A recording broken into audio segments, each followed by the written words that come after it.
সুরঞ্জন বিশ্বাস। আজকে আমি আপনাদের সামনে হাজির হয়েছি একটি নতুন ক্লাস নিয়ে। আজকে আমি আলোচনা করব সিভিলের একটি গুরুত্বপূর্ণ সাবজেক্ট অটোক্যাডের পেজ সেটআপ সম্পর্কে, এবং পরবর্তীতে ধারাবাহিকভাবে আমি এর সম্পূর্ণ টিউটোরিয়াল দিতে চেষ্টা করব। এবং ভিডিওগুলো দেখলে আশা করি সবাই খুব সহজে অটোক্যাড শিখতে পারবেন। তবে তার আগে আপনাকে অবশ্যই চ্যানেলটি সাবস্ক্রাইব করে নিতে হবে, যাতে পরবর্তী ভিডিওগুলো আপনি খুব সহজেই পেতে পারেন। তো চলুন শুরু করা যাক। তো অটোক্যাডের পেজ সেটআপের জন্য আমাদের প্রথমেই অটোক্যাড সফটওয়্যারটি ওপেন করে নিতে হবে। তো আমরা অটোক্যাড, যেহেতু আমার কাছে 2007 রয়েছে, তো আমি এটা ওপেন করে নিচ্ছি।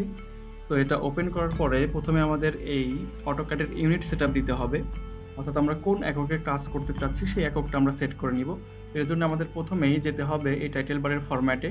তো ফরম্যাটে যে আমরা এই যে নিচে এখানে লেখা আছে ইউনিট, এটাতে ক্লিক করলাম। তো এখানে একটা বক্স চলে আসবে।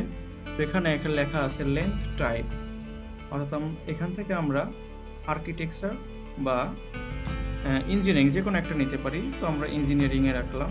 আর এখানে প্রেসিশন রয়েছে, এটা আমরা 0 ফিট 0 ইঞ্চিতে করে দিব। তো আপাতত এখানে এটা করে দিলেই আমাদের কাজ শেষ। ওকে ক্লিক করে দেব। এরপরে আমাদের যে কাজটি করতে হবে সেটি হচ্ছে আমরা লিমিট সেট আপ করবো, অর্থাৎ আমরা যে এরিয়ার মধ্যে কাজ করব সেই এরিয়ার কতটুকু এরিয়া নিব সেই এরিয়াটা সেট করে নিব। এর জন্য আমরা ফরম্যাটে যাব। ফরম্যাট থেকে এখানে ড্রয়িং লিমিটস এখানে ক্লিক করব এবং একটা এন্টার দেব। এছাড়াও আমরা কিবোর্ড থেকে লিমিট লিখে এন্টার দিলেও আমরা এটা পেয়ে যাব। এখন আমরা ধরুন আমরা 500 ফিট বাই 500 ফিট একটা ওয়ার্কিং স্পেস নেব। এর জন্য আমরা এখানে 500 ফিট কমা 500 ফিট লিখে এন্টার দিয়ে দিলাম। এখন জুম আউট করার জন্য আমরা জেড এন্টার এন্টার দিব। তো এটা আপাতত কাজে হয়ে গেল। তো এটুকু কাজ করার পরে অটোক্যাড কাজ করা যায়, তারপরে আরো কিছু সেটআপ রয়েছে, সেগুলো সম্বন্ধেও আমি বিস্তারিত দেখাবো। তো আবার আমার ফরম্যাটে চলে যাব। এখান থেকে আমরা টেক্সট স্টাইলটা প্রথমে ঠিক করে নিব, আমরা যে লেখাটা লিখবো সেটা কোন ফরম্যাটে থাকবে সেটা। তো এই জন্য আমরা স্টাইল নেম, এখানে আমরা স্ট্যান্ডার্ড অল টাইম থাকে, স্ট্যান্ডার্ড না থাকলে করে নিব স্ট্যান্ডার্ড। এবং ফন্ট নেম এখান থেকে আমরা ফন্টটা চেঞ্জ করে নিব। ফন্ট আমরা সবসময় টাইমস নিউ রোমান নিয়ে নিব। টাইমস নিউ রোমান সিলেক্ট করে দিলাম। এখন আমরা টেক্সট হাইটটা এখান থেকে সিলেক্ট করে দিতে পারি। আমরা যে লিখবো সেই লেখাটা হাইট কতটুকু হবে আমরা এখানে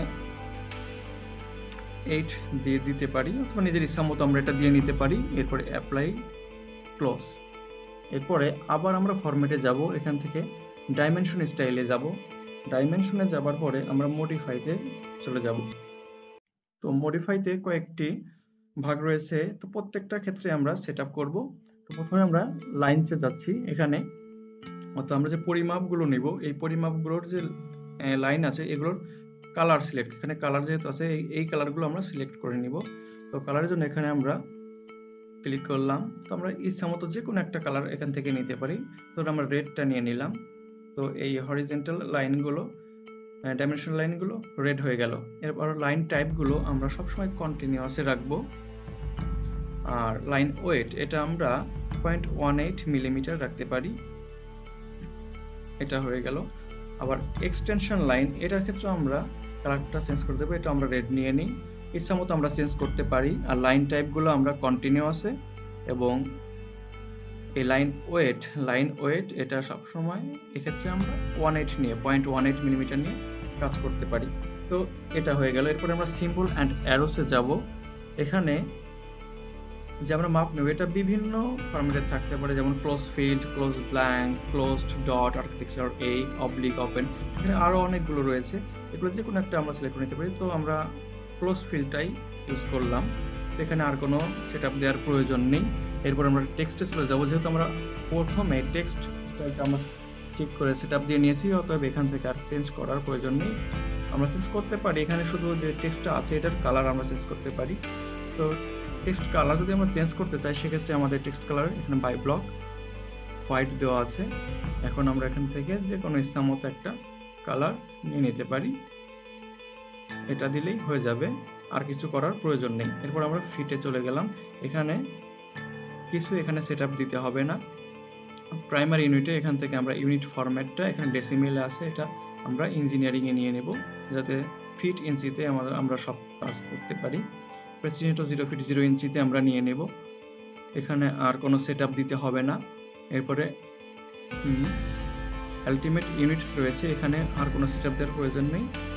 অতএব আমাদের মোটামুটি সেটআপ হয়ে গেছে। এখন আমরা ওকেতে ক্লিক করলাম আর এখানে সেট কারেন্টে রেখে ক্লোজ দিয়ে দিব। তো আমরা যে সেটআপটা দিয়েছি মোটামুটি এই সেটআপ দিলেই অটোক্যাডের কাজ আশা করি ভালোভাবে করা যাবে, এবং কোনো যদি সমস্যা হয়ে থাকে পরবর্তীতে সেটা আমরা পরবর্তী টিউটোরিয়ালের মাধ্যমে এর আরও বিস্তারিত বিষয় সম্পর্কে আলোচনা করব।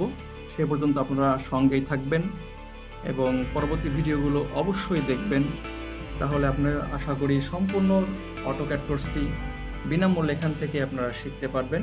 সে পর্যন্ত সঙ্গেই থাকুন। ধন্যবাদ ভিডিওটি দেখার জন্য।